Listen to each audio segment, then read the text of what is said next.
இது வந்து நேற்று வந்து கொடுத்தாங்க, நாங்கள் இல்லை, வீட்டில் கொடுத்துட்டு போயிருக்கிறாங்க. இதை ஃபுல்லப் பண்ணுறதுக்கே இப்போ நான் படிச்சிருக்கிறேன், நான் பண்ணிடுறேன். இப்போ படிக்காதவங்க இருக்கிறாங்க, அவங்க இதில் வந்து பண்ணுன்றாங்க. அவங்களுடைய அப்பாவுடைய ஐடி வந்து எழுதுன்றாங்க. இப்போது 2005 உடைய நம்பர் இதில் எழுதுன்றாங்க. நம்ம வந்து இப்போ 2026 வந்துட்டோம். இப்போ இந்த நம்பரை நான் எங்கே போய் தேடுறது? பழைய வாக்காளர் பட்டியலில் நாங்கள் எங்கே எடுப்போம்?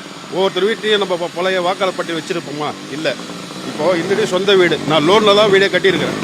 அது கிட்டத்தட்ட ஒரு 50 வருஷமாக இருக்கும். எங்களுக்கு கிட்டத்தட்ட ஒரு 8 ஓட்டு இருக்குது இந்த இடத்துல. 8 ஓட்டு போட்டிருந்தோம். இப்போ ஐடியிலேருந்து எங்கள் அம்மாலாம் வயசானவங்க போயிட்டு வருவாங்க. இப்போ இந்த ஃபார்மை கொடுத்து நீங்கள் ஃபுல்லப் பண்ணுன்னு சொன்னால் எப்படி சார் பண்ணுறது? இது வந்து இந்த ஒன்றிய அரசு இதை வந்து ரொம்ப கண்டிக்கிறோம் நாங்கள். எங்களுக்கு இந்த வந்து கேன்சல் பண்ணி கொடுங்க, இல்லை பழைய முறையே கொண்டு வாங்க.